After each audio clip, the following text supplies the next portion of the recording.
Woo! Hell yeah! President Trump is back in office, and I think it's going awesome. It's been a month since we've had President Trump back in office, and every day on the news, it's something new, something interesting. The Panama Canal, is that going to be ours?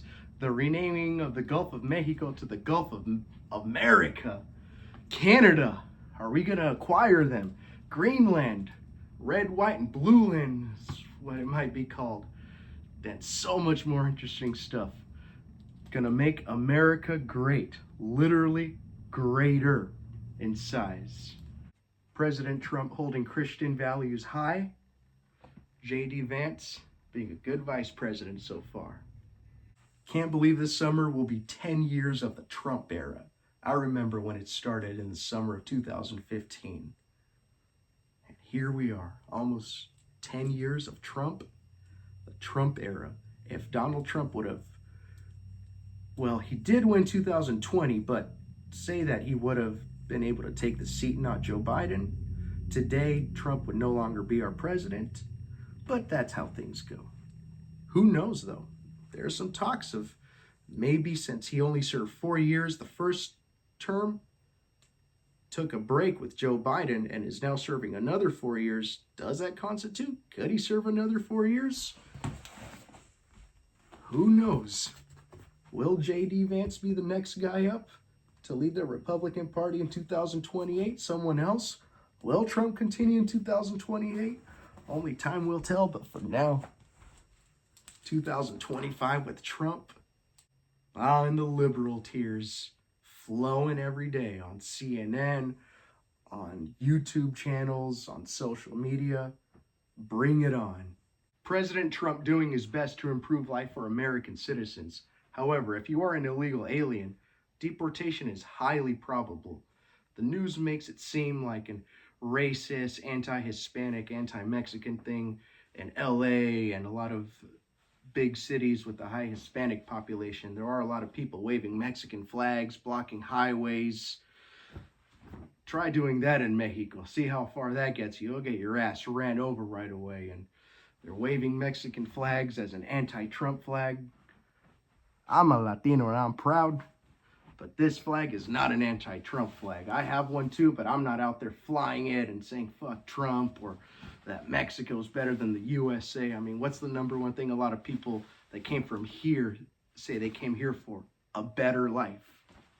Few times I'll display the Mexican flag will be like on a Cinco de Mayo or Septiembre 16, a few holidays here and there, but if I'm ever going to do it in the USA, I'm always going to fly this next to an American flag. Only place I'll fly a Mexican flag by itself is in Mexico. But before visiting, I highly suggest you write out a will. And let's see what happens with America aiding Mexico with the cartel violence down there.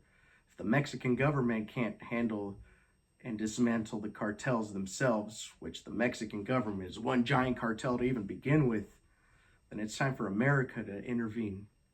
And of course I'm America first, but in America prospering, it will trickle down to other countries, such as Mexico.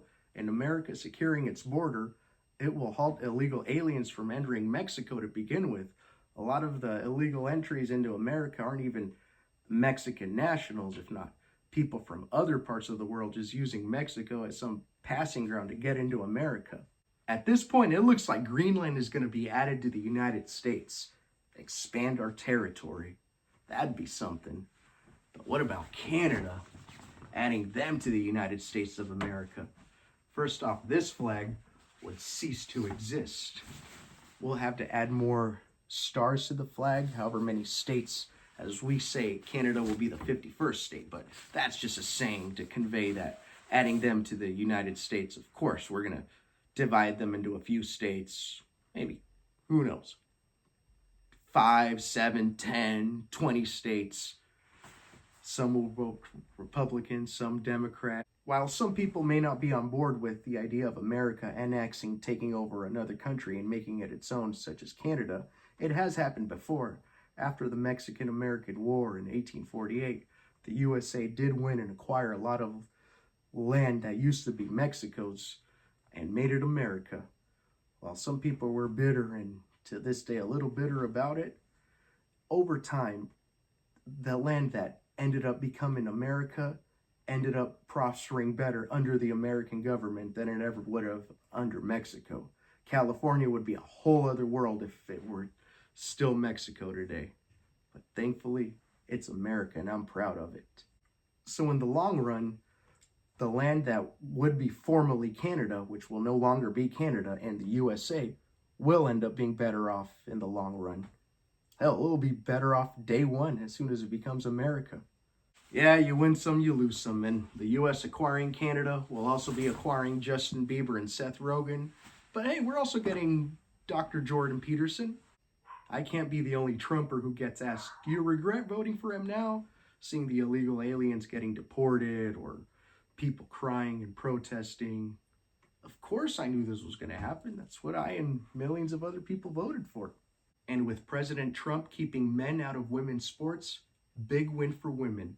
And I'm not a feminist or follow any of that leftist mumbo jumbo stuff, but I'd say it's the Republicans and right that's protecting women and keeping them safe more than anything.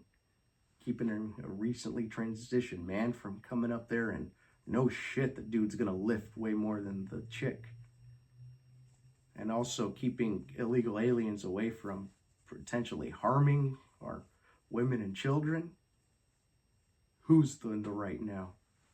And I'm loving seeing all the other people in Trump's political sphere, such as Kennedy, J.D. Vance, Elon Musk. 2025, 2026, 7, 8, we still got many more years of Trump. To all the other Trumpers out there, don't forget to fight, fight, fight!